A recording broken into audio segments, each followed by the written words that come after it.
Maraming salamat. What's up mga fanatics and supporters ng esports scenes? My name is Alvin Richards, CEO and founder po of Myriad Esports, and we're very happy and proud to introduce to you our very first online tournament, which is Myriad Mobile Legends Bang Bang Masters. So maraming salamat po to all the teams who participated in this event, and of course to the sponsors po who gave their utmost support for our tournament today. Maraming salamat. Welcome back mga kaaldab. Ito na naman po ang inyong lingkod, si Mr. Destiny, at magbibigay po tayo ng pinakamainit na update po ngayon sa social media. Nakakatuwa lang po ngayon yung mga kumbaga naglalabasan po sa Instagram, sa Twitter, sa Facebook, dahil bumalik na naman daw po si Main Polkerson sa barangay mga kaaldab. Kaya buhay na naman daw po ang mga taong, alam nyo yung kagandahan dito kay Mengay, talagang kapag ka nasa E80 siya, iba po talaga yung aura, iba po talaga yung masasabi mo na ganito ganyan, di po ba? Although may mga sinasabi yung ilan na ganito ganyan, Mr. Destiny, well, panalo naman po tayo eh, di po ba? Kahit naman po anong sabihin nila, kahit ano man po yung paliwanag nila, chill lang tayo. Ang importante lang naman po kung ano yung latest, kung ano yung trending, dun lang po tayo. Huwag po kayong basta-basta maniniwala sa mga sinasabi ng iba, pinapakalat ng iba, di po ba? Ang importante lang naman po maging updated po kayo, di po ba? Although maraming natuwa dahil nasa barangay nga po si Mengay, pero marami pa rin pong nagtatanong, ano na nga po ba yung sitwasyon? Mukhang nakakaramdam na nga po ba sila? Kasi dati-rati, anong hiling po ng mga netizen hindi na pagbibigyan. Pero nakakagulat nga po na si Mengay nasa barangay, di po ba? Ang lakas ng aura yung audience, di po ba?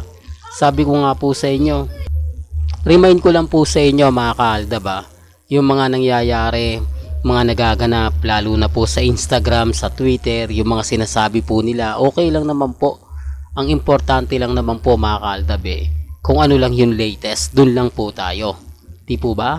Pero bago tayo magpunta at bago natin pag-usapan itong mga gandang update po sa Instagram, sa Twitter, sa Facebook, kung bago ka lang sa channel na to at isa kang true-blooded Aldab Nation na nagmamahal po kila Mengay at Isoy, tama po ang channel na pinuntahan mo, kaya consider na po kitang bagong subscriber. At huwag mong kalimutang i-share ang mga video po natin sa mga mami, sa mga titas at sa mga senyor.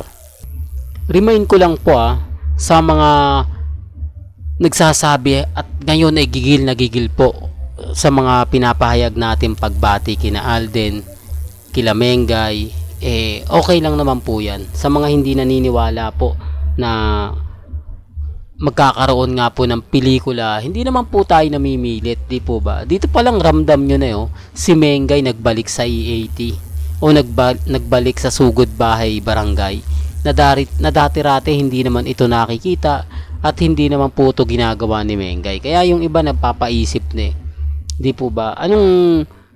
Bakit nga po ba binalik si Mengay sa barangay?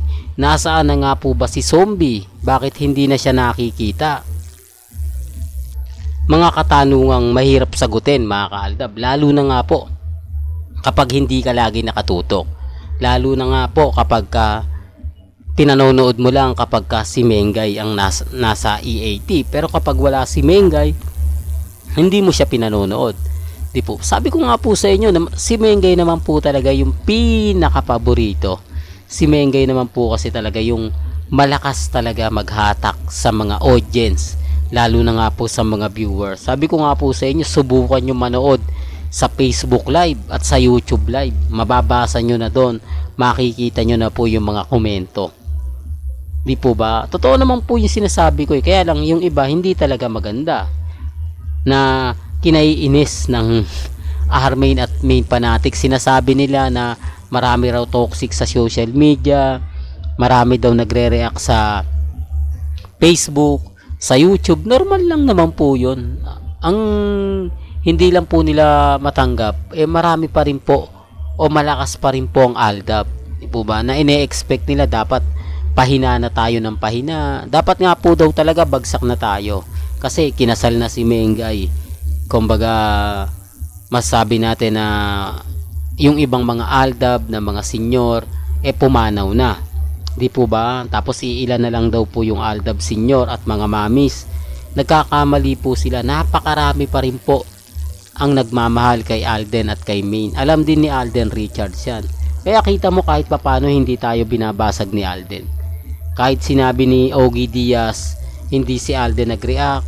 Walang binigay na pahayag si Alden Richards. Sabi ko nga po sa inyo, may mga bagay-bagay na dapat si Alden at si Maine talaga nagtapos ng issue. Dapat tinapos na nila to simula't simula pa lang. Di po ba? Yung nagsasama pa po sila sa APT studio na kung saan matagal na wala si Alden tapos bumalik. Di po ba? Doon pa lang pwede na lang tapusin Doon pa lang pwede na lang sabihin sa mga viewers ng Aldab natapos na, wala nang maaasahan, hindi na kami gagawa ng pelikula, hindi na kami magsasama, di po ba? Pero wala naman po kasing closure na nangyari. Wala naman pong kumbaga magandang sinabi para sa Aldab Nation o yung tinapos na para sa Aldab Nation. Kaya nga po Aldab matatag pa rin Ibig kong sabihin, kampante pa rin kami, di po ba? Kahit anong sabihin nila, tayo pa rin yung bida, tayo pa rin po yung malakas. Hindi po ito matanggap ng mga R-Main at Main fanatics, di po ba? Kasi yung R-Main, susulpot lang yan kapag may update, di po ba? Tapos ngayon ang daming post kay Congressman Arjo sa Kongreso. Bakit hindi siya mismo yung nagpo-post? Bakit hindi siya mismo yung nagbibigay ng update? Di po ba? Pansin nyo po ba? Well, may kanya-kanya tayong opinion. May kanya-kanya tayong pananaw. Depende na lang yan sa mga magre-react. Totoo naman po yung sinasabi natin Ayaw lang po talaga nilang maniwala na may mga bagay-bagay po na hindi talaga nagbibigay ng update si Congressman. Kahit sabihin natin na ganito ganyan, wala naman po Umaasa lang po sila sa mga private account na maglalabasan. Mga private na kung saan binabayaran po. Di po ba? Real talk mga kaaldab. Pero kay Mengay meron nga po ba? Wala naman po, di po ba? Well, hanggang dito na lang po yung updates natin mga kaaldab. Kaya kung gusto niyo pa po ng pinaka-latest at sariwang update, abay tumutok lang po kayo dito sa channel ni Mr. Destiny para updated po kayo sa mga bagong video po na ilalabas po natin maya-maya lang. Hanggang sa muli, salamat po sa panonood at pakikinig.